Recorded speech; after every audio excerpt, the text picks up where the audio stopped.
this group should not be known by its lack of something.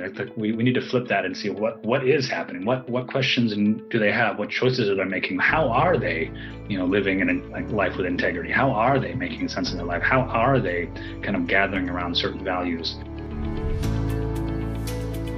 Welcome to Voices of Deconversion, where atheists and agnostics share their stories of deconversion from Christianity. Now here's Steve with today's guest.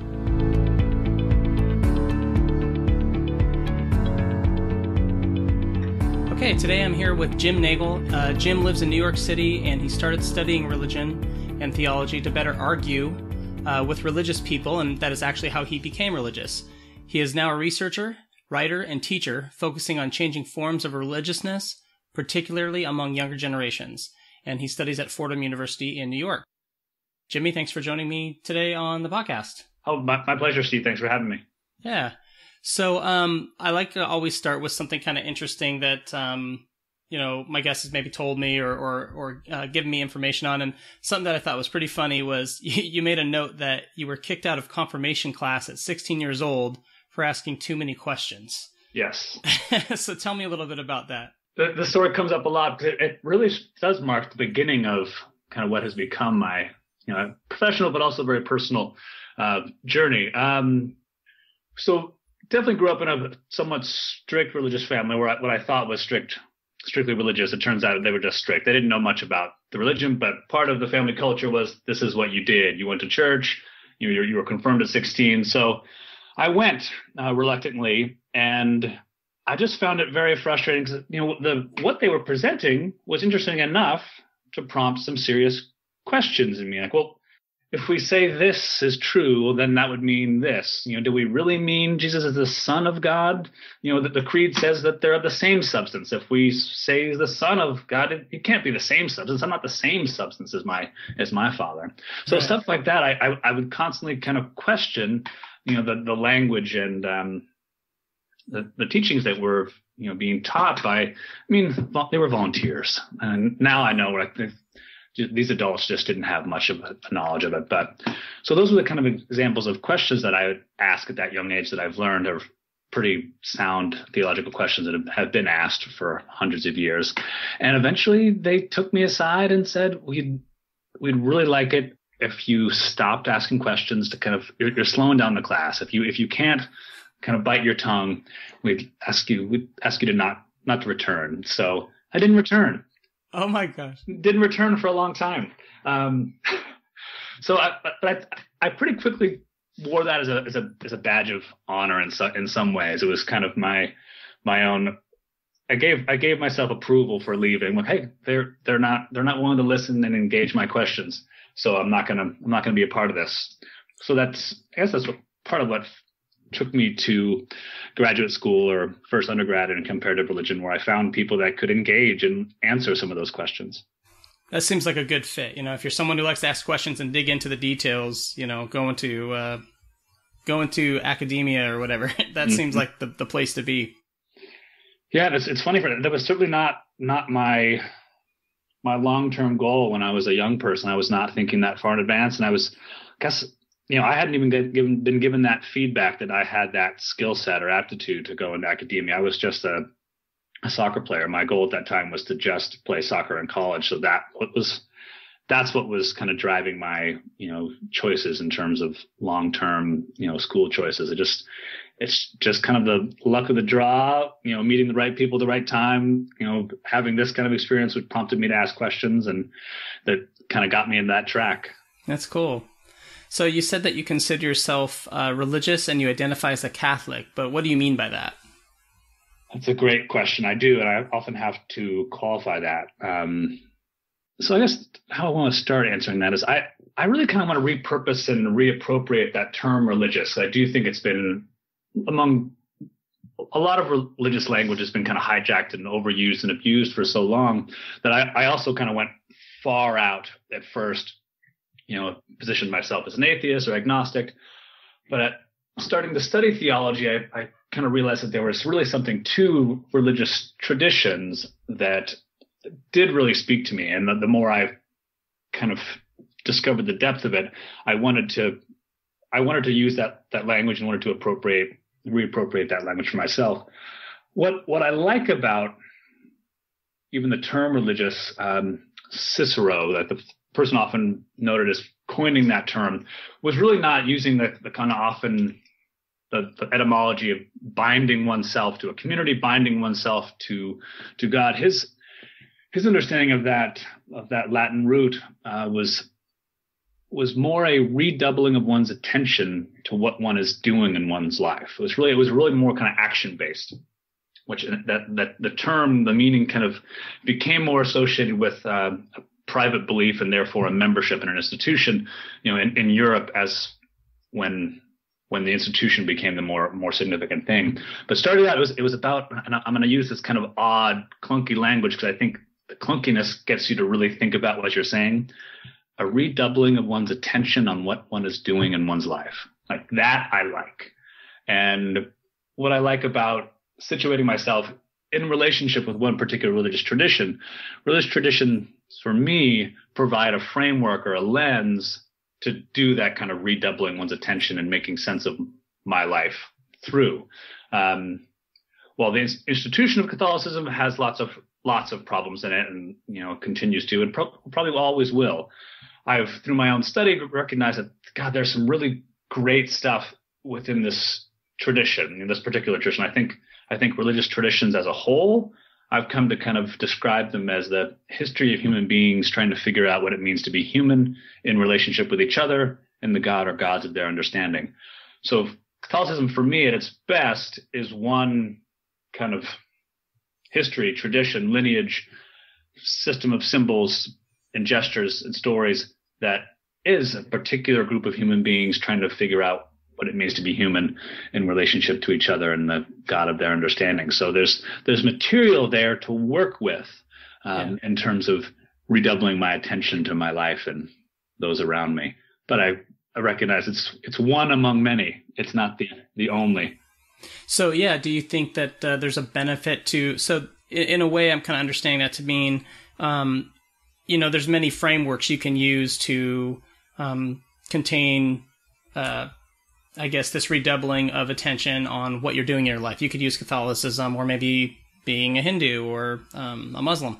Yeah. So is there something in particular about Catholicism that kind of drew you to it? Mm-hmm. Great question. That's what even how you framed that question made me think of exactly the experience that drew me back.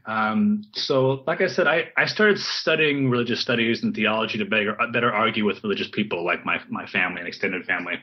So that took me to my undergraduate degree was in comparative religion, which was a fantastic experience for lots of reasons. But one was I met these two professors that really kind of encouraged me to kind of pursue this discipline, and they sponsored me on this. I guess for lack of a better term, it was a thesis, even though my undergraduate degree didn't require a thesis. But I had proposed that I wanted to travel around the world and go to the most religious places, sites of religious pilgrimage, and do these interviews. I wanted to kind of explore, the purposes people had when they left their home, traveling toward this kind of site, what their experience was along the way, and what they were taking home from that experience. So I did this, and again at that time in my life, I really wanted to do it detached from any personal connection. So at that time, I would have considered myself an agnostic. But in the process of that study, I really had quite a few experiences where, I was in places and in cultures and with people. It was a very kind of, it's amazing, just taking yourself out of your own comfort zone and putting yourself in, relationship, albeit research relationships and interviews. It really is quite personally moving. But what I realized, spending time with Buddhists and their families, Hindus and their families I am experiencing something right now. Like I'm hearing them talk about divine presence or divine, their understanding of religion in these places and in their cultures. I was feeling it too, but I didn't have that language, that cultural alphabet. What I realized was, gosh, if I had been born in this community, in this culture, maybe I would have been a Hindu. But I was born into my family and my culture and my time and place. And that was a Maronite / Irish Catholic family. And gosh, you know what? I don't know my language. I don't know my cultural alphabet to kind of talk about this mystery. So that's when I decided to go back to and study Catholic theology. So it was, again, it's somewhat kind of a detached view. Like I don't know this language. I recognize if, everyone has their language, and it helps to be fluent in at least one, to kind of talk about these experiences that people have had for as long as there have been people. So yeah, it was just a desire to better learn that framework. Yeah, it's almost like you were you had to find a framework, or you had to find some kind of way to plug into it, or you had to find some kind of tools, and the tools you chose, or the framework, or the roots that you went back to were, your family's roots. I mean, I guess if you got to pick one, it's kind of nice to get in touch with your personal history or your family history, and kind of go that route. And I think it was significant for me. I don't think I could have done that without leaving first. Academia was a way far out to get a vantage point to look at what I call the spooky rooms, where, I was aware of all the inconsistencies, hypocrisies, and things that I, could not stand, and, wanted to tear it all down. Stepping way out and studying it all from an academic vantage point, I became more aware of this, again, what I call the spooky rooms, all the reasons not to have any affinity or even, respect with kind of religious traditions. I saw those, became very acquainted with them, but then the rest of the complexity, the good and the bad and the ugly of religious traditions. And I also met pretty significant professors and religious leaders that were also just as aware of the spooky rooms, but could still identify within a tradition. But I realized that there are different places within a tradition to situate yourself, on the margins, what I call now, where I situate myself, the outskirts.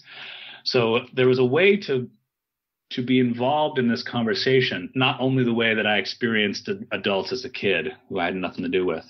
Interesting.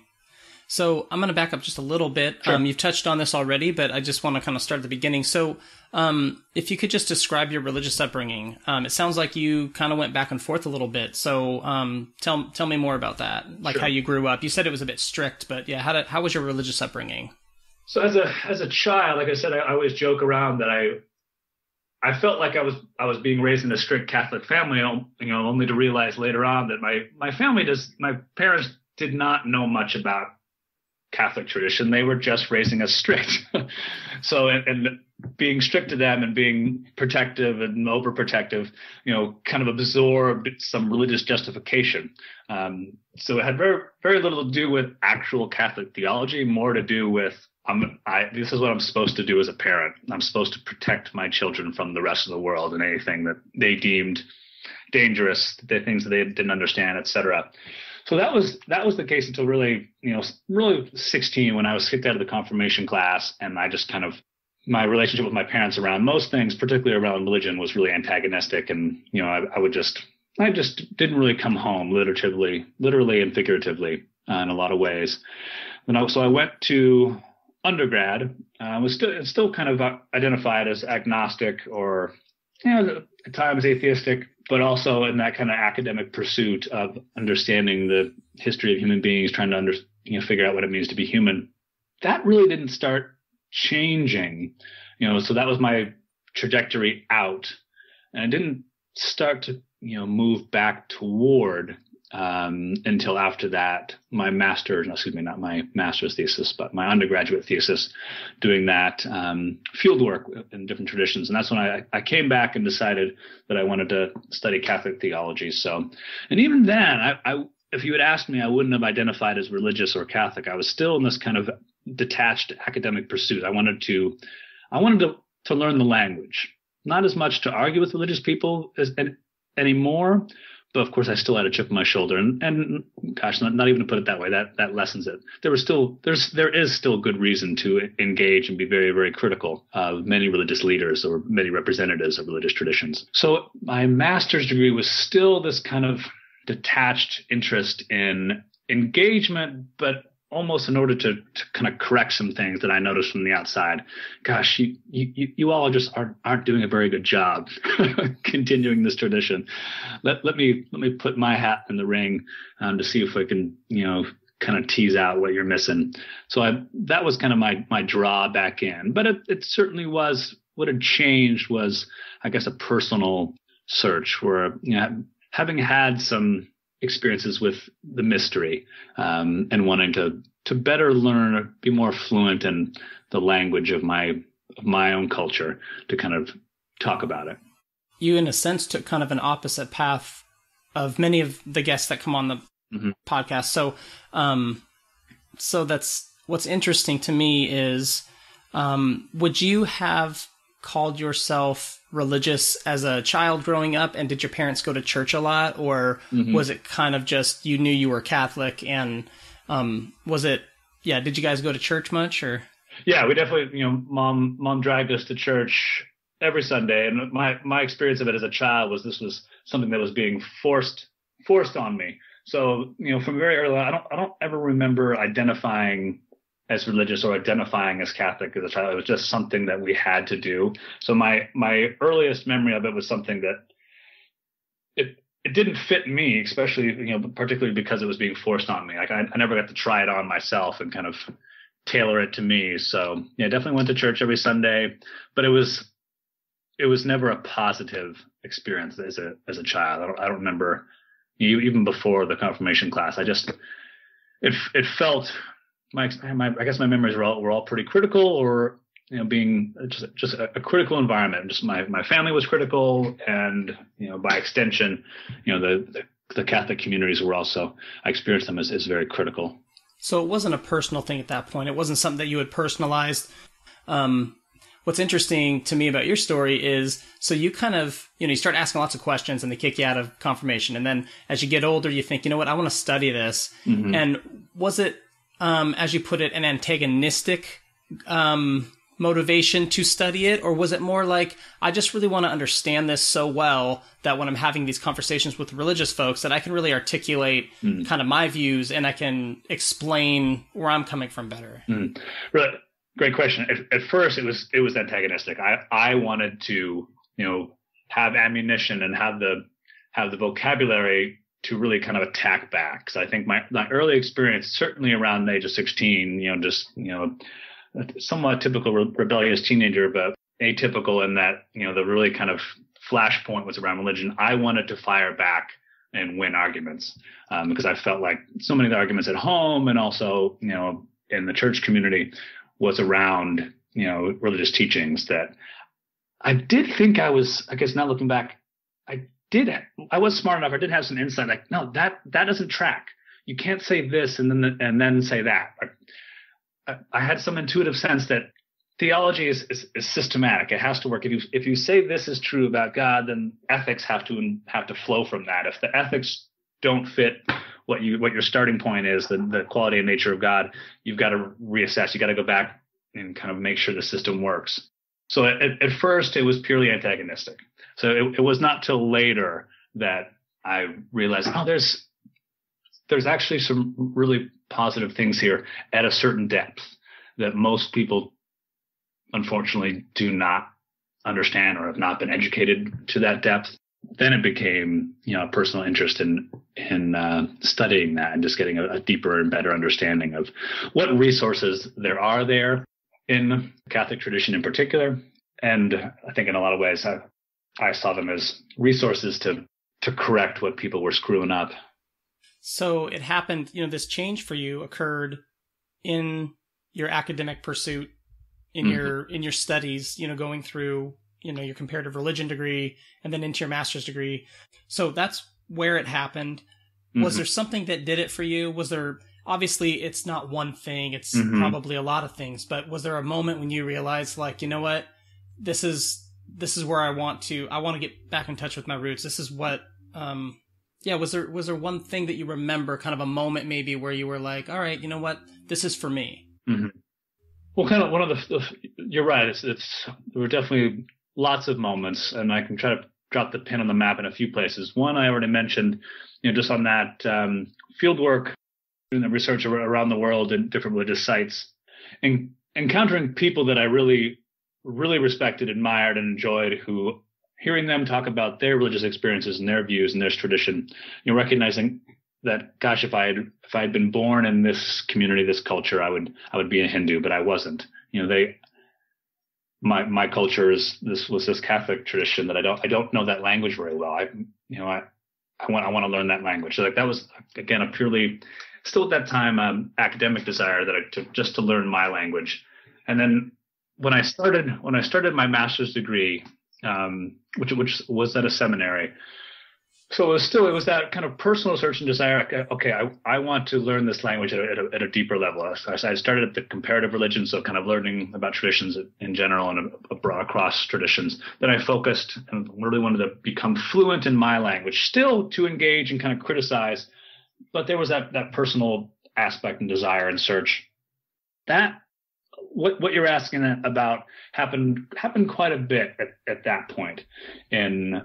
So again, in an academic setting, but I also, just to pay my way through grad school, I did a few different kind of interesting jobs. A friend who was a Baptist pastor asked if I would run her youth programs and education programs at her school. And I asked her, well, you realize I'm not Baptist, I'm hardly Catholic, and you want me to educate the children in your church? And she said, sure. So I was working in this Christian community, and I was also working at a Catholic worker house, which is, if you're familiar with Dorothy Day, this kind of rebellious renegade Catholic who had a similar story of deconvert, reconvert, always kind of moving on the fringes, highly criticized by the institutional church, but kind of really, really responsible for really developing and bringing to the mainstream this kind of really liberal and social justice aspect of Catholic tradition. So one of the communities that she founded, I worked in that community with the homeless community. So all this academic work also had these kind of 2 day jobs that gave some flesh to it. So it wasn't so academic where I was finding myself taking these ideas that I was falling in love with, from at the conceptual kind of theological level, and then putting them to practice, so to speak, where I saw most, certainly Catholics in my childhood, not doing that kind of engagement, not really kind of putting themselves or putting their money where their mouth is. And this is what we say we believe. This is how we should be in the world. This is not, instead of saying this is what we say we believe in the world, and then acting exactly the opposite in the world. So at some point, and again gradually, I think getting to a certain depth in the Catholic tradition, recognizing, wow, there is really powerful stuff, not the only way, not the most true way or only true way. Some really amazing things in this tradition that I was being converted intellectually. And then at some point I was like, gosh, I don't think I just want to study this. I want to be this in the world. I want to be this kind of countercultural person, and I want to be with other like-minded countercultural people that want to be in the world in this distinct way, drawing upon this particular religious tradition. So I was kind of operating with that mindset that was brewing, and I remember being at a barbecue with a bunch of my classmates who were all studying to be priests, pastors. And as I was like scooping up my plate at the barbecue table, one of the other guys who is now a Baptist pastor just said flat out, "So Jimmy, when are you going to get real and become a priest?" He called you out. Yeah. So I remember, I mean, the experience when someone says out loud something that you've already heard your own voice inside your head say in a whisper. So hearing that out loud definitely kind of, I am thinking about that as much as I am resisting it. So quickly after that, I did join the Franciscan order, and started formation to be a Franciscan priest. I was there for about 2 years, and very positive experience. In a lot of ways, who I am today was certainly formed during that time. But that kind of marks so if I started inside the walls of this tradition, I went far out, I came back in academically and found myself in the Franciscans. But then I started another kind of movement, not as far out, but the beginning of another deconversion trajectory started in the Franciscans, not in any way because there was that kind of negative experience there, but just another significant movement for me. So when you moved from, and I'd like to ask you more about that transition, sure. But when you moved from, I guess, into the Franciscan tradition, mm-hmm. You said that you had some reservations, and that guy kind of called you out, hey, when are you going to get real about this? Mm-hmm. What was holding you back? What was the reservation in your mind? Oh, it was the childhood thing. I remember this really clearly. So the seminary I was studying at is the oldest seminary in the country, but it's historically a Baptist seminary. So here I was, a lapsed Catholic going to seminary, a Protestant seminary. I chose that seminary somewhat consciously because I did not want to get near the Catholic institution. I still had an axe to grind. I did not want to be a part of, even in my academic pursuit. I did not want to get close enough. Maybe I intuited some kind of gravity that might draw me into the institution that I grew up so critical of. So it was the resistance was I was not ready to join the institution that I had such a negative experience with as a child. So that was, there were still residual elements of that negative experience as a kid that was still there, even though I reached a certain place intellectually, academically, that I could separate. These poor volunteers who were in charge of educating these kids who had day jobs and had no idea about Catholic theology beyond the workbook they'd been given, and they read 20 minutes before our confirmation class or something like that. So yeah, that was my resistance. I was kind of comfortable being on the sidelines and still not crossing that threshold back into the tradition that I had kind of based a lot of my identity on criticizing and challenging and saying I was doing this whole thing to counter that view. So I think that was a significant part of that resistance. So you went from really growing up kind of resisting your parents' traditions and the Catholicism of your parents, and then went kind of to the academic route and studied it that way, and then did that kind of drew you into the more personal aspects of it, and you wanted to, like, as you put it, you wanted to be this. You didn't just want to study it and learn it. Mm-hmm. And then you went into the Franciscan order, or Franciscan tradition, I guess. Mm-hmm. And then you said a moment ago that you kind of moved out of that, and you called that a deconversion. So describe that period in your life. That's trying to figure out where to narrow in on it. There's a lot to be said there. So yeah, after joining the Franciscan order, which is a certain tradition within the larger Catholic tradition, St. Francis, the current Pope Francis, took his name from that tradition. Francis was a very significant reformer in the Catholic tradition. His kind of famous conversion story is that he had a vision of the Jesus of Nazareth on a certain cross, bending down to him and saying, Francis, rebuild my church, it's falling down. So it was very, kind of a commentary. A lot of what Francis did was this commentary on the injustices and corruption and the institution of the church falling down. So he kind of began this return to a more simple view of a simple way of being in the world, which I really was drawn to. So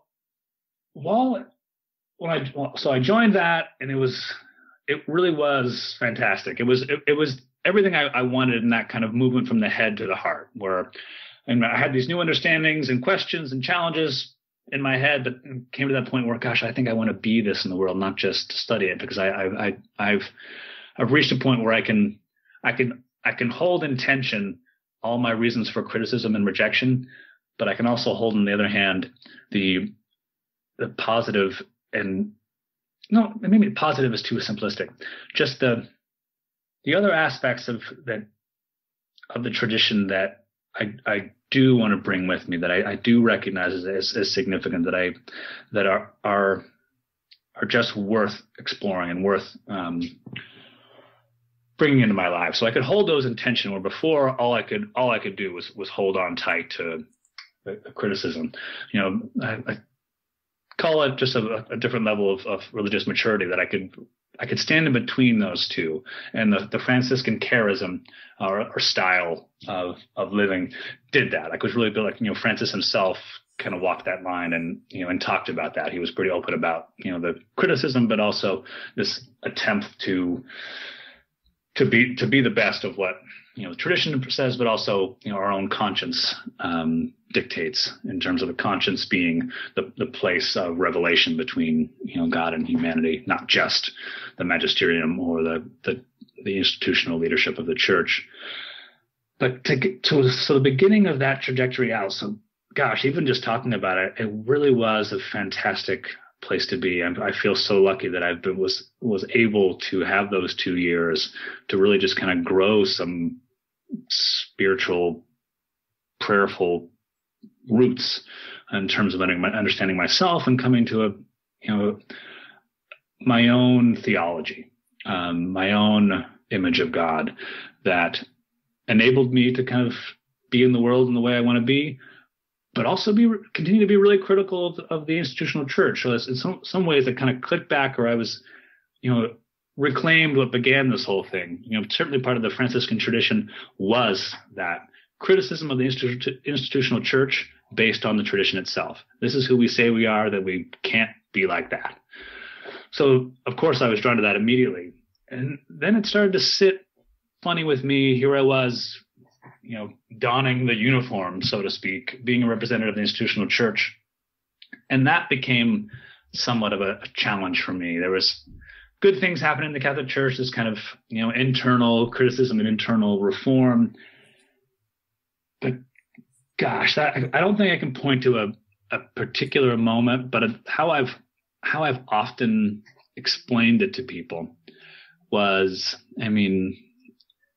I presume, and I could be wrong, everyone has had the experience, of dating a partner, being in love with that partner, feeling at home with that partner, feeling so connected with that partner, and then something changing and wanting to stay with that person because you love and respect that person, but just something has changed, and at some deep level that I can't stay in this relationship with integrity. I'm always going to be kind of quieting part of myself. I'm always going to be, putting on a positive face when, like, this kind of deeper doubt or questioning is brewing. So that's the best way I can explain it, where just that I wanted to stay in this community and this identity. But something had changed, and I reached a point where I couldn't stay and feel like I was being in integrity with myself. So I shared exactly that with they call a novice master, or, my formator. And another great thing about that particular community, the Franciscan tradition, there was absolutely no criticism, negative reaction. Just were so receptive and respectful of this kind of inner workings that I really didn't have language for yet. But just, gosh, I don't know if I can stay here anymore. And so I decided that I was going to leave. And so I left the Franciscan order. That was certainly a significant change in life. I had to hurry up and, figure out what I was going to do with the rest of my life, because I had unlearned a lot of my other planned goals, because I thought I was going to be a Franciscan priest for the rest of my life. So I think, so that was the kind of beginning of this kind of more later deconversion, movement toward the outskirts, where even as a Franciscan, well, certainly that's an aspect of the institutional church. The Franciscans are on the fringe in a lot of ways. So when I left and just had to hurry up and, find a job, I started teaching religious studies and philosophy in high schools just to make a living. Gosh, and there I was back again in the kind of academic setting, which, just kind of brought back the old, flexed the old muscles of intellectual criticism, and just kind of put me on a track again of moving to the further edges of the tradition that I had, recently kind of moved back in toward. Actually, now that I'm saying this, I haven't thought about it like this, but teaching high school in Catholic schools, but very diverse Catholic schools with, one in particular, the majority of students were not Catholic. In my classroom, I had all the different denominations of Christians. I had Muslims, I had Hindus. So I think a significant element of this later movement was having to translate Catholic tradition into a language that was appropriate to the context and community I was working with. Here I was this teacher in charge of teaching religion. Maybe my mandate was to teach these kids to be Catholic, but I felt that was not appropriate. My Muslim and Hindu students are not here to learn how to be Catholic. So again, I started teaching the questions of religious tradition again, kind of again, beginning where I started, this religious tradition as a whole, just trying to foster that individual, pursuit and questions, whether it fit or what it didn't, instead of trying to kind of, form them in any one particular way of being religious. So through academic teaching, again, I just kind of found myself translating religious tradition to kind of this more general and accessible way. And kind of before I knew it, I was again just kind of in this limbo or, space in between. I certainly didn't identify as Catholic like I had been, but I certainly still identified with the tradition that I had really grown, I think, quite close to, immersed in, but like my earlier goal, I really do know that language now. And it's the language I work with. But here again, I was on a daily basis engaging other religious systems, other religious languages, and seeing that is really important. So that kind of interreligious aspect of my professional life, and also just the communities and people that I associate with and love, and the communities I come from, are way more diverse than a homogenous Catholic community. So I think what's brought me to this kind of the outskirts, where I image as having one foot in the Catholic tradition, because that's my language, and I'm okay with speaking for that tradition sometimes. I'm also absolutely critical of, because I think it can and should be better based on its own tradition. But my other foot is very firmly placed in this kind of, incredibly and growing more diverse field of cultures, traditions, and now these kind of changing forms of people identify as Buddhist Christian or atheist or spiritual atheist. So that's really the kind of the community that I come from. So finding myself in and among, my friends and community that identify in these kind of various ways, that's where I feel most at home. That's how I want to be in this world. This is kind of bridge builder, translator, someone who recognizes that this is what humans are doing, to understand what it means to be human in relationship with other humans, and the God or gods or not God of their understanding.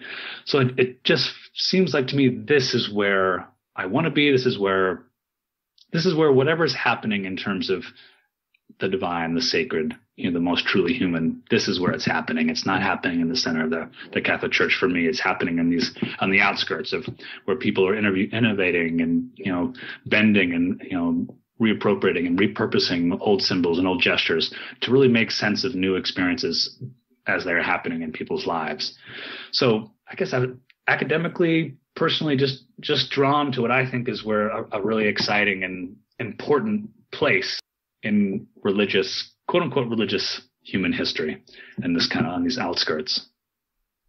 Well, that's cool. So it's like you're still tied to those traditions. You're still tied to that history, mm-hmm. And you can speak that language. But what's admirable is here you are in a Catholic school teaching Hindus and Muslims and various religious traditions, And you're not trying to, deconvert them or convert them to Catholicism, but you're finding in that time some common themes amongst all religions. And of course, you had the background, the comparative religion, so that probably helped a lot too. But yeah, it kind of brought you to this place where you were in the Franciscan order, and then you left it. But it's a kind of a neat path, because it's like you didn't totally leave it behind. You carried some of that with you. It's always going to be part of you, probably. And that is actually, to me, a really great segue into kind of the next part of this interview, which is going to be talking about your research. And this really, to me, sets up, it really helps me understand the why. Like, why did you go into this studying deconversion? You went through a deconversion yourself, and you lived this. So it's probably, I don't want to put words in your mouth, but that may be one of the things that motivated you to go into studying deconversion. Is that right? Yeah, absolutely. I often say I come by my study or my research focus honestly. Yeah, as you said, I certainly have lived this. And when I first encountered the deconversion literature, like, oh, there's language for this. And I'm certainly not the only one. I think what I'm certainly finding in my research, and I quickly had an intuition about, that there are so many people that have gone through deconversions, like by that basic understanding. And basically, deconversion is this idea of significant religious movement, whether gradual or sudden, deconstructing and reconstructing an idea of ultimate concern based on a person's own experiences. So that reconstruction and deconstruction is really always happening. And in a lot of ways, that's what religious traditions are supposed to do. That's what it's always supposed to be, this kind of process of deconstruction and reconstruction. But of course, institutions kind of resist that kind of change. So that's where you get all these different trajectories and movements of people, individuals, but also groups that move religious traditions kind of along. It's why the Catholic Church, and the Jewish tradition has so many different groups, and also is not still operating in some might say they're still operating in a medieval point of view or worldview, but certainly less so than they actually were in the medieval times. So that deconversion I see is playing a really important part in religious tradition, the history of religious tradition as well. And this is just a significant lens to look at the stories and those movements happening right now, which I think is happening so much more and out in the open because of just the changing conditions of belief today, where it's much more socially acceptable to come out as doubting, come out as questioning, come out as maybe even atheist, which I've learned recently, depending on where you and what community you're in, that's not as safe as I've experienced it as, but it's certainly less so where, 500 years ago it was almost unthinkable to be a non-believer, where now in a lot of ways, it's more acceptable and it's almost understandable in today's kind of religious landscape. Yeah. So, what specifically, just for everyone listening, what specifically is the topic of your research, and what is the overall purpose of it? So I'm looking at how what I call the climate of deconversion, this changing conditions of belief, where that kind of individual deconstruction and reconstruction of what it means to be religious is happening at such an accelerated rate, and it's just so much more common today. How that climate of deconversion is influencing teaching and learning within particular religious traditions. So how does that changing condition of belief influence, let's say, a Catholic high school teacher, in a classroom? How does that change their understanding of Catholicism when they recognize their students don't have to become religious, in the Catholic way? How does that change their choice of curriculum? How does that change their own theology? So in a lot of ways, looking at that, kind of moment in time or a particular relationship, student learner, what can we find out about, the larger climate of deconversion, or the larger just what's happening in religion period today through this view of teacher learner, reading the context, responding to the flexibility and openness that exists today, which hasn't existed before. So you're specifically looking at the interactions between, church leadership perhaps and those sitting in the pews, or church leadership and those sitting in the classroom. Is that kind of what I'm hearing? Yeah, and you brought up a good point that I should mention. So certainly flipping it, instead of looking at what's happening religiously from the top down, what religious leaders are saying it should be or should look like, or what it means to be Catholic, what it means to be Baptist, kind of flipping it and looking at what the people in the pews themselves are practicing. What are they following the kind of normative prescriptions of religious leaders, or are they doing something very, very different in their daily practices? And what does that say about religiousness in general? And also, what does it say about Catholicism, if Catholics are reinterpreting what it means to be Catholic in their different trajectories of deconversion? So again, I'm trying to get at those kind of larger pieces to the puzzle through a very specific lens. What's happening between teachers and learners in this climate? Are teachers responding to that by changing their theologies, changing their curriculum, or I'm sure there are some that are just like battening down the hatches and just kind of trying to really kind of ratchet it down and focus on an old way of being Catholic. But that's certainly it's not the educators and pastors that are responding to my requests for interviews. The ones who are speaking to me are already kind of hip to these things happening and of course want to talk about how they're being flexible, what they're doing in their classroom, and in some ways justify it according to the tradition that they've been formed in, or how they understand their role as religious educators. So, and I think that's valuable, because those kind of vital ordinary theologians is a term I like to use. Practical theologians that are operating at the ordinary level of everyday life. That's the good stuff. Like that's the kind of theology that you can trust, because it's drawing upon authoritative sources of tradition, but the more authoritative tradition is ordinary life. What is actually happening in people's lives. So, and if you choose to kind of create the map of religiousness with divinity involved, that's where divinity has to happen, right? That's where God has to be present. That's in my view, if we grant the existence of some form of divinity, I like to trust that that's where that God would get at us, not from some kind of institutional power broker, but our own conscience and our own lives. So people that are responding to that in their own hearts and in the hearts of those around them, I think that's absolutely valuable to bring into the conversation of religiousness at large. And if it's not included, we have a problem. So it's that interaction between what I find fascinating about that is the interaction between church leadership and like the layperson, or just the average person going to church or whatever. And what's fascinating to me is that you have I think a lot of people think of the church as leading people to spirituality, leading people to God, leading people to religiousness. However, there's almost an opposite version of that, where as culture changes, as the people in the pews don't do exactly or practice exactly the religion of the priests and the pastors, then you almost have the priests and the pastors having to adapt to the culture and almost follow the culture where it's leading. So it's really seems like a back and forth almost. And a lot of it, I think that's the ideal, the balance to be struck. Ideally, it is an interplay where both are valued as significant and important, not that authoritative base is the only source of revelation or rightness, to not use a very loaded theological term, revelation. But that interplay certainly is the lay people, the people themselves have certainly been left out of that for much of religious history.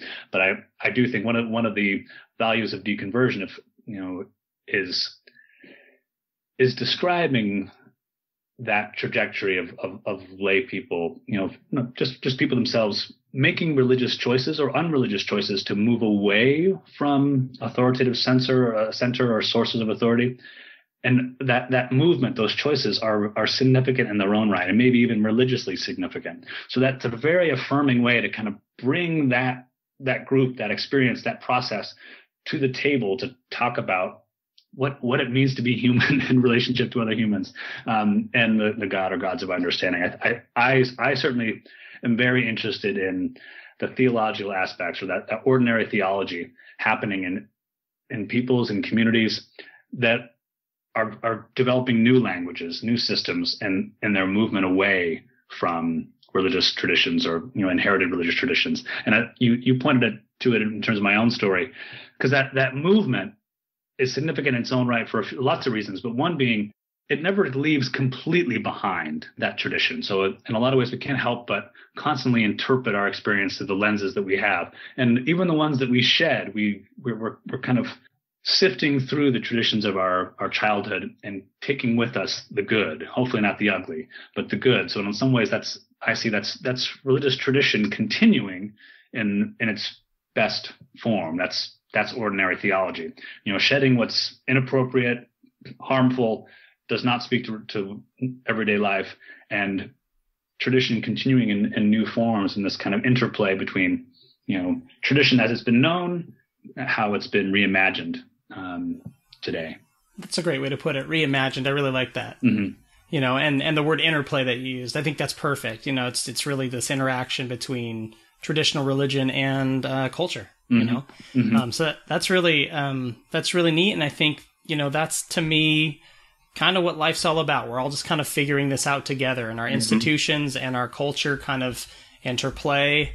They mix together and we sort through it. And I'm sure every generation has had their version of this, but mm-hmm. That is a fascinating interaction, So let me quickly just I'm gonna ask kind of a switch gears just a little bit. Sure. I had a question. So when people are asked in religious surveys about which religion they identify with, mm-hmm. We often hear of a growing group of people who mark the none box, or yes. none of the above.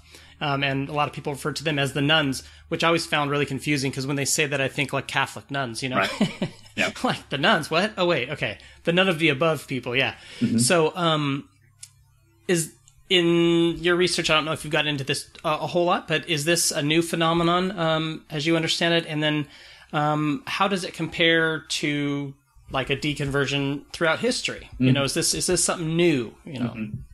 Great question. It's certainly this kind of that group of people, the nuns, NONES, certainly is growing at a rate unheard of since the 60s, really the kind of beginning of postmodernism, where we recognize again that the changing conditions of belief were such that any attempt at a grand narrative, any idea of authoritative story that could explain all human experience, which until then had really been operating unquestioned. The 60s, with all the different movements at that time, really brought to the surface that we should be very suspicious of any grand narrative that's attempting to explain all human experience and truth.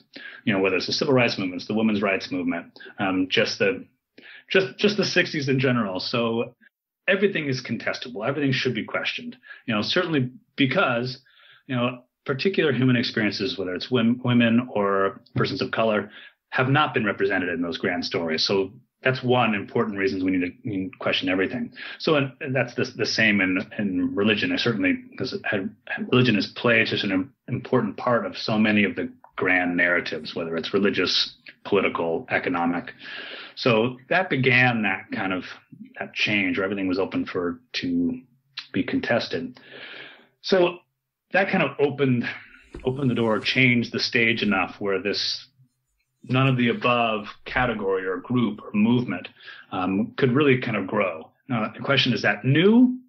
I mean, I have to believe, even in the 12th century, there were still people that if they had the language or had the box to check and had the protection socially to say that, I'm sure there were people that were non-religious back then, but it just was not, I think it was risky.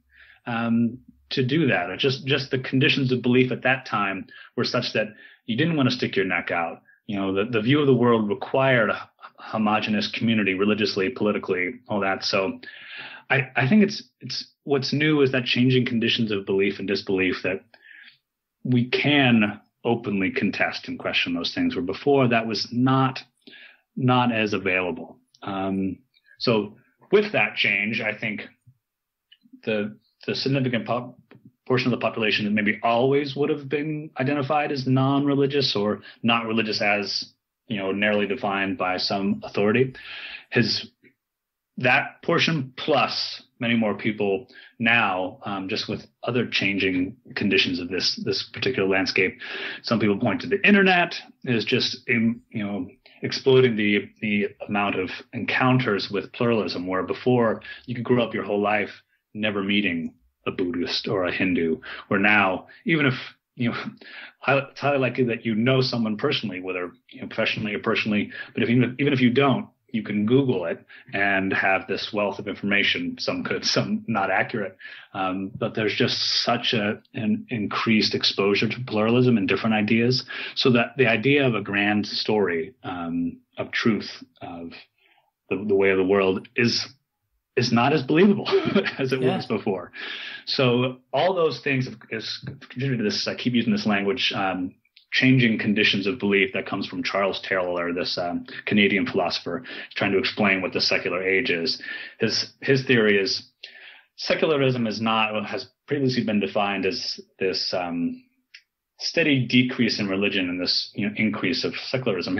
He doesn't think it's that's subtraction theory. Secularism does not mean subtraction of religion in this new purely secularism. He talks about secularism as this changing conditions of belief, where now it's just everything's contestable, everything's right here, everything can be explored.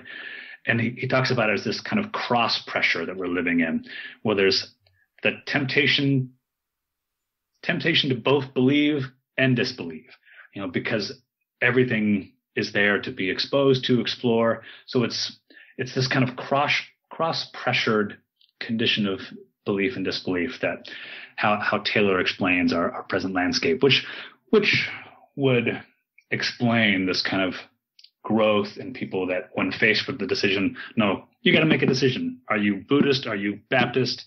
Well, then I'm none of the above, because I don't know. I'm uncertain of any kind of one claim to truth, and I think it's the rare Christian who can identify as Christian and identify Christianity as one voice among many. I think there's still that kind of old holdover, which is that idea that no, there can only be one way. I can't be right if you're also right. I think the idea of right doesn't have to do with religious tradition. It has to do with, some of the darker parts of humanity and just this competitive nature of zero sum. Like we can't both be okay.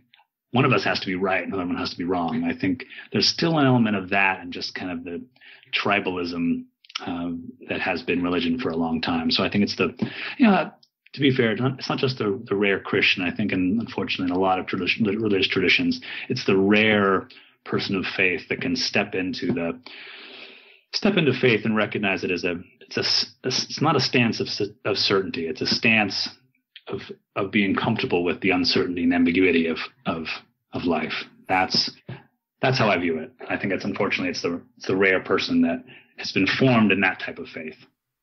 Yeah, this may be a weird way to put it, but to me, religion's more of an art than a science. Mm-hmm. I mean, It's more of a thing you feel and you experience, rather than like, here are the facts, here's what's right, here's what's wrong. Yeah, it's very similar. I like that the language of stance. It's a way to stand in the world, as it is. It's just a certain posture, not a science for sure. So, can you name one thing that has surprised you the most in your research thus far? Surprised me. Well, the first thing that makes me think of is just how many people that I've encountered and spoken to that have left their inherited religions for religious reasons. When they start talking about the criticism of their inherited religion, they're using the symbols and theologies and teachings of that tradition to criticize it. So the fact that and I think that's a significant element for religious leadership to hear. So these deconverts are being critical of these traditions based on what they've learned from that tradition. Man, that's a pretty prophetic critique of religion. That's something, if leadership is not listening to, it ought to. So I think that's just an interesting piece. It's not surprising as much, because that was certainly my tradition, is my experience as well. But I think a significant piece. Surprising. Well, that is surprising, though. I mean, It is surprising that people they're challenging religious traditions, but almost the reason why is because of the traditions that have been instilled in them, the things they've been taught, like to do good to others, and maybe they see their pastor, their priest, not doing enough in the community, not really walking the walk, So maybe it's kind of them looking at it critically and saying, I was taught to do good to others, and I don't really see us doing that. I see us excluding a lot of people, maybe that, and it's a fascinating dynamic that they've taken on, instead of just this black and white, they resist religion because they're atheists, or they resist religion because they're not spiritual. They're resisting it because of convictions and moral things that are very important to them, that may have been instilled by that tradition. Absolutely. And I think you said it well. It is a significant dynamic. And you kind of alluded to one thing that certainly pops up when people give examples of that. It's,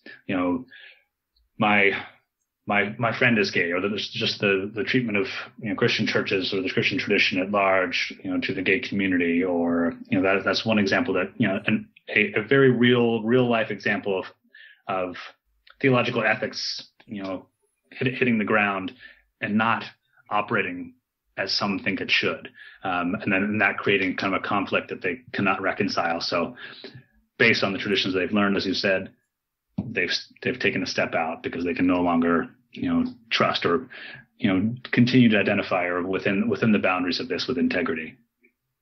So have you found is there a common reason why people deconvert? I think we're kind of touching on one of them for sure. Is this kind of tension, or eventually just their life reaches a certain point or experience where the map provided by their inherited religious traditions doesn't explain their life now. So they've reached whether they find out their son is gay, or they've decided that they themselves are gay. But gosh, the map provided by my pastor doesn't include where my life is leading now. So I guess I need a new map. So not trusting that map anymore.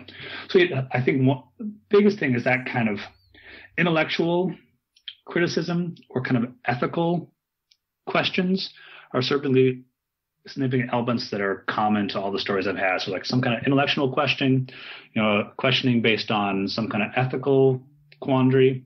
An interesting piece oftentimes comes up is, and this is not for all, but some that are still kind of wrestling with the kind of theology or some idea of God, is it images of God, where the image of God instilled in them as a child does not fit the reimagining or the image of God they're working with now based on their own experience, what they've interpreted or drawn from other sources, other people they've met. So that they have that tension, not just ethically, but gosh, this was the idea of God I was raised with, but here's this new emerging idea of God as I understand that God now. Those two can't fit, so I need to take a step out and go somewhere else. That's another one. Those are probably the most common elements that I've come up with. I speak to folks. Yeah, that's great. So those are the reasons that you've kind of found. Is there a certain type of person or certain traits or characteristics in a person who deconverts that are common? Maybe yes and no. I think at first glance, folks from all kind of walks of life have gone on this kind of migration from where they started in religion to either far out or some different situation on the spectrum. So my first response to that would be, no, it's human persons deconvert. I think, if we want to drill down a bit more, certainly folks that either by nature or exposure, are more willing and capable of really critically questioning things. And I think that might be less about like a certain type of person, or it has more to do with relationships they have. If you feel safe and loved and supported to express yourself, you might be more willing to, gosh, I'm not really sure about how I feel about what pastor said this. So is that the type of person, or is that the type of relationship and community that person is situated in that kind of allows that kind of, questioning out loud, versus the person that may not feel so safe in the community, where the community is really, kind of shut down in terms of questioning and is very homogenous. That's part of the community identity. So I think that has more to do with, instead of the individual type of person or qualities of that person, it's the community, the setting people are in, how open they are to that. I think seems to have, again, from my research, more to do with that first time kind of, the first crack in the glass kind of a thing, is, just how supported they are, how supported they feel they are to first say that out loud. And once they say that out loud, what's the response? Is it supportive, or is it, shh, don't say that too loud? Do not say that again. You can't question things. And both those experiences can lead to different or distinct trajectories of deconversion. You say it out loud and people are like, you know what, you're right. I've been thinking that same question for a while. Well, then you've got a small community. You can start to develop those questions and think about what to do and strategize. And that group together starts moving more slowly, maybe toward the fringe or margins of a inherited tradition, where if someone says, gosh, this idea of God doesn't really sit with me anymore. And the response is, don't say that out loud. Like, you're not allowed to question, et cetera. Then, you can't stop that kind of voice in your head and questioning. But it just becomes internal. Then that person is really, more often the one who goes really far out, and just makes that move really by themselves through individual research, and has to really kind of separate themselves from a lot of relationships that they no longer feel safe questioning those things. So different types of people, I don't know, but different reactions to the community, from the community, kind of create different trajectories or speeds of deconversion. Yeah, that's great insight, actually. Like, it's not necessarily the person, but it's the culture they grow up in, or it's their family, just their neighbors and friends. And if it's okay and they feel safe, they're gonna be more open with their questions. But what's interesting is I don't know that you can ever keep people from asking questions about anything. Mm-hmm. And so I find, if the person grows up in that safe environment, they're able to kind of, in a fluid way, go back and forth between, like you did, going toward tradition, kind of pulling away from it, or even at the beginning, really resisting it and then kind of going toward it, and people can ask questions. But when, like one of the examples you gave, when the person is in an environment where it's not okay to ask questions, they might still end up, going away from that tradition. But what ends up happening is that process is traumatic, or it's difficult, or it's more difficult. But that's great insight, that it's maybe not a trait or a characteristic of an individual, like they're not all the same kind of person, but maybe they are able to kind of ask those questions more and move more freely. I agree. Yeah. Have you found there's one religion, now this is kind of along the same lines, have you found there's one religion or denomination that tends to produce more deconverts than others? Well, what little research there is out there, the Catholics aren't doing well. Catholics are losing lots of folks. The statistic out there is 10% of the population of the U.S. were raised Catholic but no longer identify as Catholic. So if that was its own denomination, it'd be the third largest denominations. Catholics are practicing Catholics, I think, are 24%, Baptists are 17%, and then all the different denominations, would come in after 10%. So former Catholics would be the third largest denomination if they were granted that status. So the Catholics are the one who are losing the most members. Well, that's a significant statistic, on its face, but you can also kind of dig into that, and it's more nuanced. Is that because it's the largest, oldest, and it has a very centralized authority? That makes it a lot easier to deconvert from, where different, Christian denominations are just as many trajectories or stories of deconversion being masked by, going from one church to the other, just imagine just people moving, like just church hopping or trying to find their place.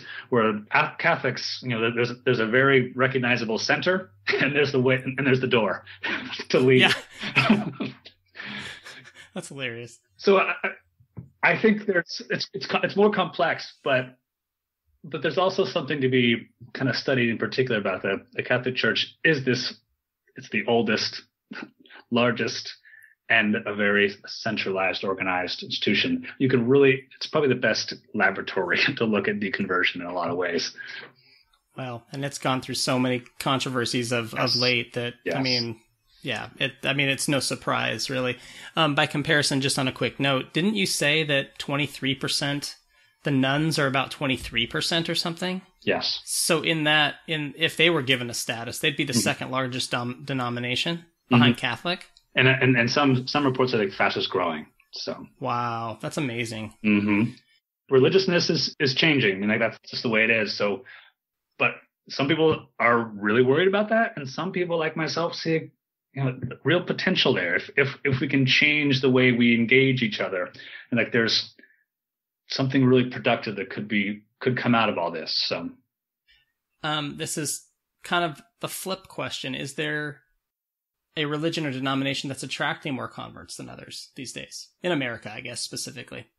Certainly the numbers, the exodus is the larger numbers, but within that there are some that are growing, but a much smaller rate, not in any way kind of countering that. The movement is more away, but differing reasons. This is a kind of an interesting kind of side conversation.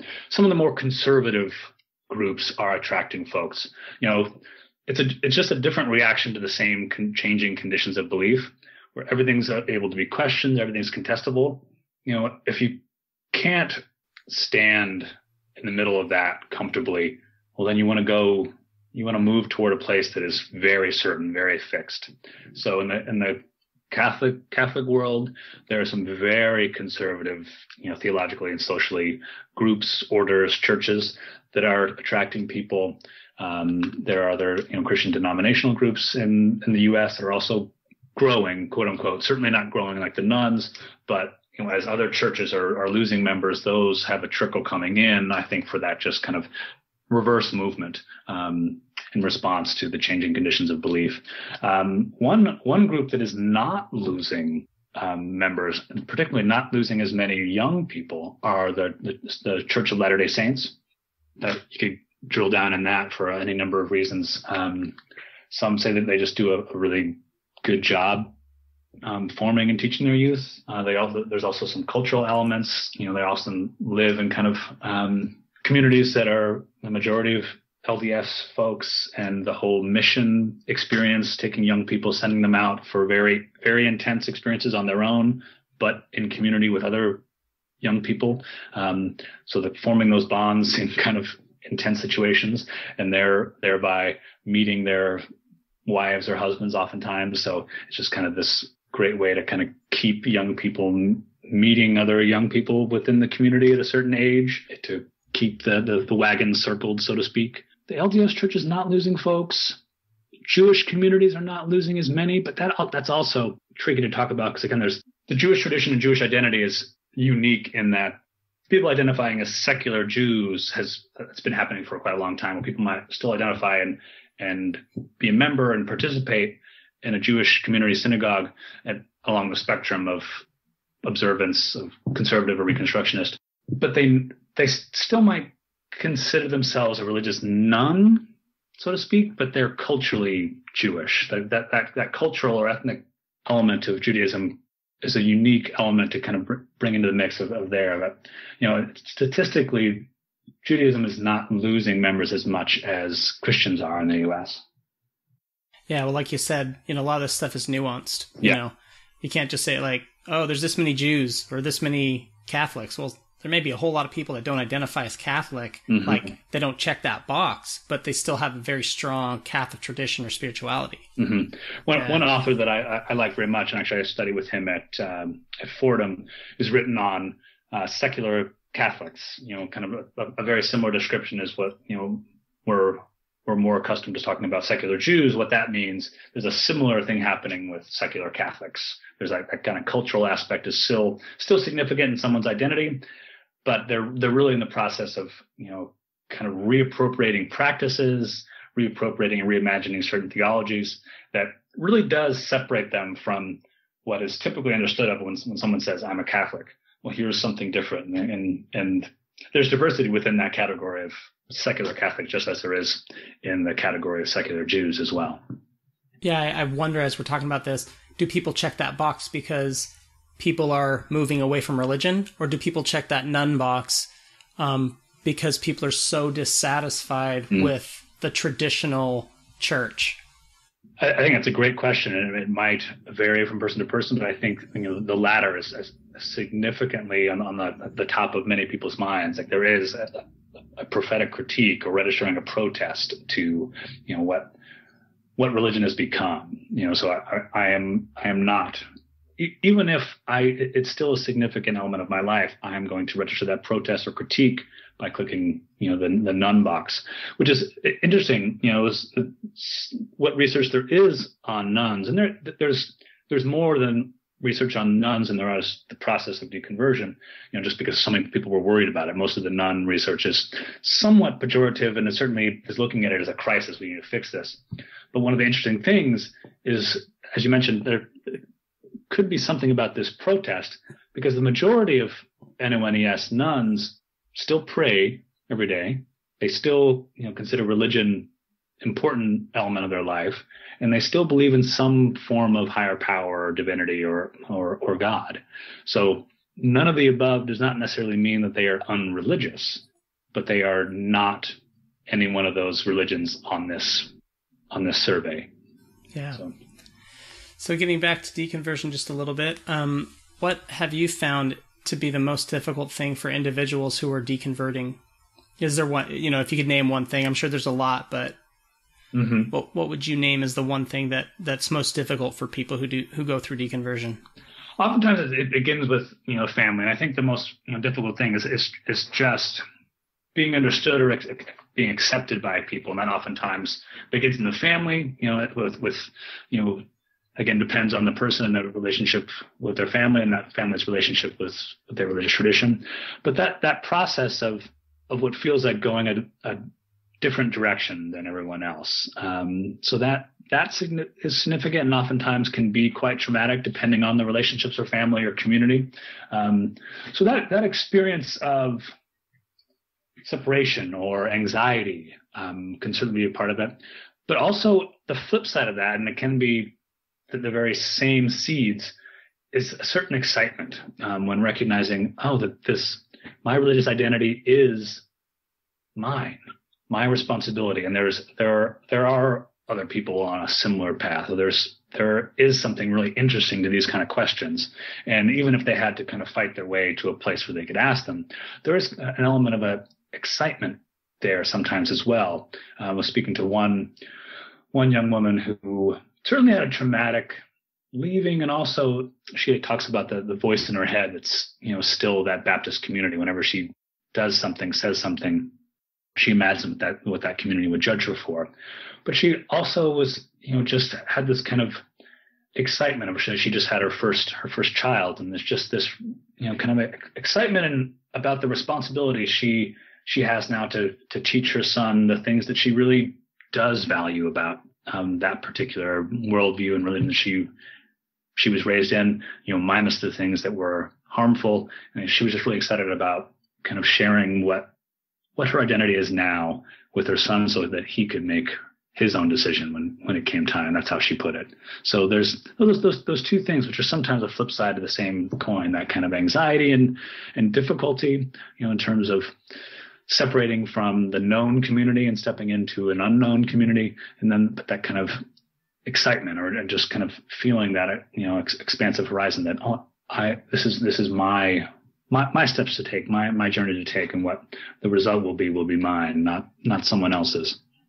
Yeah, I think you just answered this next question, but I was going to say, if deconversion can be such a difficult transition, why do people do it? Why not stay in that comfortable community? Mm-hmm. Well, I think, and this makes me think of the question you asked earlier about is a certain type of person. I think all people can have this element, but they recognize, and again, it also is influenced by the community they're in. But the outside of my life, the exterior being in alignment with my internal, living or life or values. So people that can recognize and feel in a very acute way, or when they're not in alignment, gosh, what I'm saying and doing on the outside is not in alignment with my inside. I think there's lots of responses to that experience of being out of integrity.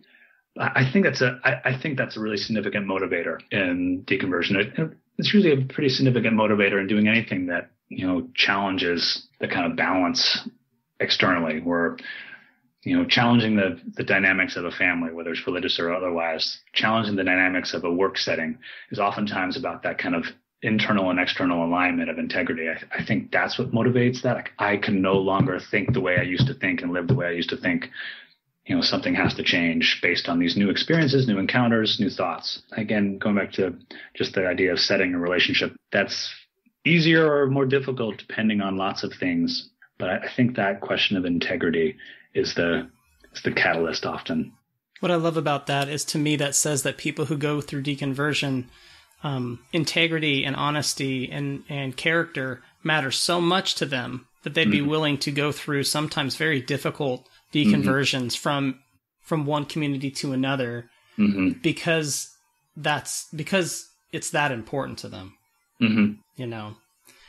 I think a lot of people, like you said, think of it as a crisis, but for this person who's going through it, it's like stepping out of something that's not consistent with who they are as a person, and they're trying to do the right thing. They're trying to be honest and truthful about who they are.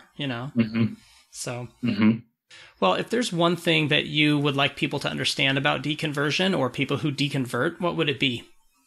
Kind of continue what you're just saying, that the idea, to use my language, the deconversion does not necessarily result in a non-religious identity. To kind of unpack that a bit more, as you said, people that are choosing to take these steps, and oftentimes in a very difficult path, are doing it out of this question of honesty and honor and doing the right thing. And those are things that their religious traditions probably instilled in them.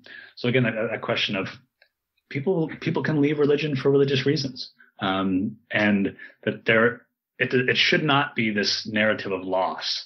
One of my critiques of even the categorizing of this group as nuns, which it comes from the box that people check, but the way we speak influences how we think. So describing this group of people by their lack of something can be problematic. Well, certainly what you and I are discussing here, and certainly the research is saying, is there's certainly something happening in these groups and individuals, and there's a diversity of whatever that is happening. So this group should not be known by its lack of something. We need to flip that and see what is happening. What questions do they have? What choices are they making? How are they, living in a life with integrity? How are they making sense of their life? How are they kind of gathering around certain values? Then they wouldn't be nuns. They would be somethings. So I guess that's the most important thing. I think to kind of flip that switch in our mind, that deconversion does not necessarily result in a non-religious identity, and the nuns are something. They are practicing and living and believing something. And I think particularly the atheist or agnostic community, try to get them to agree on a term that everybody likes.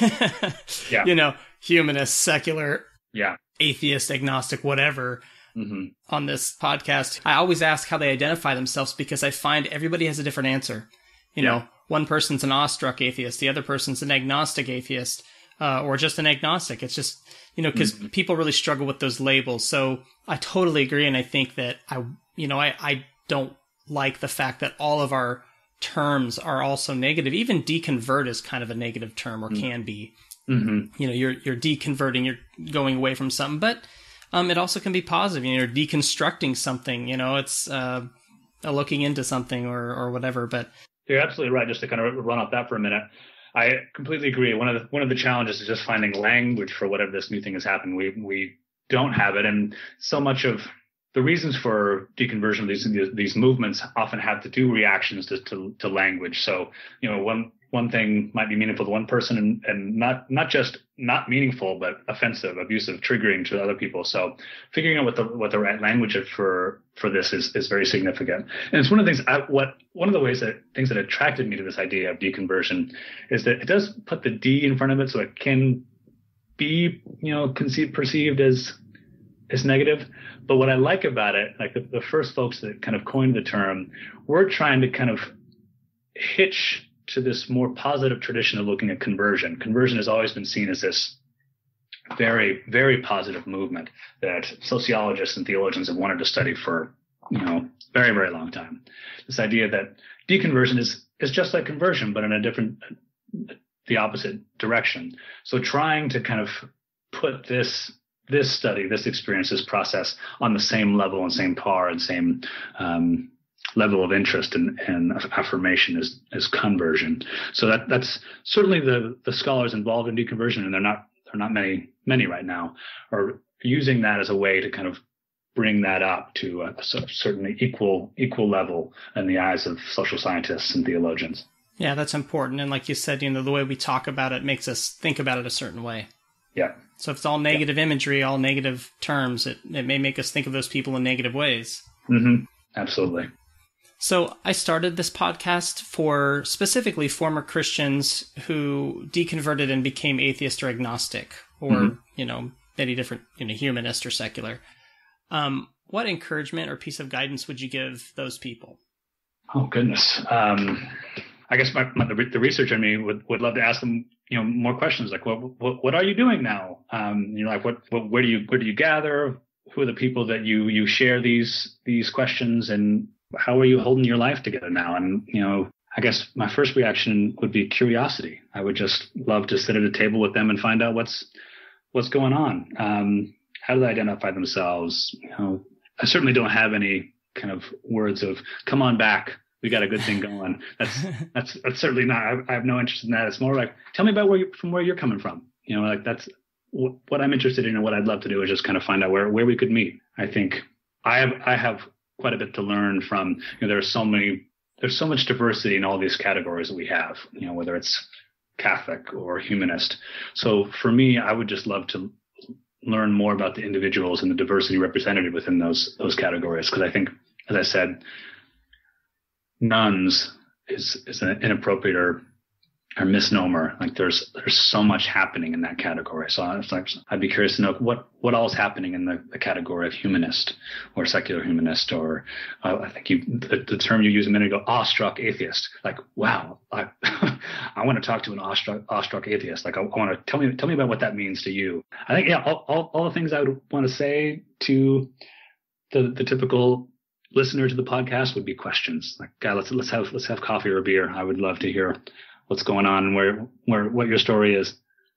What's great about that is the encouragement there is, let's talk, let's have a conversation. Let me hear your story. And to me, that's like the entire purpose of this podcast is I want to hear people's stories. I want to hear what they went through, because I know how much it meant to me to tell my story to people. And there's healing in that, and there's coming together, and there's people from different viewpoints and walks of life finding common ground. So to me, that's one of the best things that anyone can do for any person going through any difficult thing. But in this case, people who are deconverting and going through a difficult time in the process. So I think that's a great, great response to that question. Great. And it's a great question. It's a great podcast, a great resource. And gosh, what a great platform and forum for, as we know, so many people. And growing groups of people that are going through this process. And, any difficult, experience or process, one of the significant, steps in healing is to recognize that you're not alone in that experience. So I thank you for the podcast. Yeah. So, do you know of one resource that you would recommend for someone who is deconverting from Christianity in particular? That's a great question. I'm realizing I'm living and working and breathing in very academic circles where the books that first come to mind, depending on where people are at and their desire to read really dense academic books, it might not be a great resource. So certainly a book that I find interesting, and it's in that realm of academic, but not too dense, being that it's more about literature. John Barber's Versions of Deconversion is a study of autobiographies. So he's primarily a professor of literature. So he has different chapters based on certain categories of deconversion and analyzes these autobiographies through the lens of deconversion. That I think is a helpful, or at least interesting, resource and book. There are growing kind of online forums like your podcast and other websites that have stories of deconversion. Gosh, I think I would start with Barber. He's certainly using the language of deconversion. If you're interested in that lens and that framework of deconversion, Barber's book is a good introduction to that. It's not too heady and academic, using purely academic language that no one else uses and should use. It's certainly the most accessible book on deconversion as such that I know of. That's great. When do you expect to, and maybe this is a bad question to ask, but when do you expect to complete your dissertation or your research? And is this something that would be available for people to read about when you're done with that? Yes, absolutely. I'm good. I'm hoping 18 months is my goal, and that's certainly ambitious. I'm working while I'm studying as well, but I think 18 months, start to finish. I've got my proposal done, and I'll really kind of kick that off in a more kind of full-time way this fall. And I'll be writing conference papers along the way. And I don't have a website set up, but it's something on my list of things to do, is to kind of create one more forum just to kind of talk more about deconversion and invite people's stories. So that's something that's in the works. So 18 months in terms of the dissertation and defending all that. And I mean, certainly it's every junior scholar's hope and goal is to turn that dissertation into a book at some point. Yeah. So at the recording of this podcast, that's going to be, approximately early 2018, right? Mm-hmm. Yeah. Okay. Yeah. Just to give people kind of an idea of when that might be and when they kind of be looking for it, or kind of keeping their eyes open. So I'll just ask you, what's the best way to get in touch with you if people want to do that? Sure. Right now, my Twitter handle is @JamesMNagle, Nagle. Can shoot me a message there, and yeah, that's probably the best way to reach me right now. And I'll try to get it out there when I start that deconversion website, and that represents my work and invites other stories.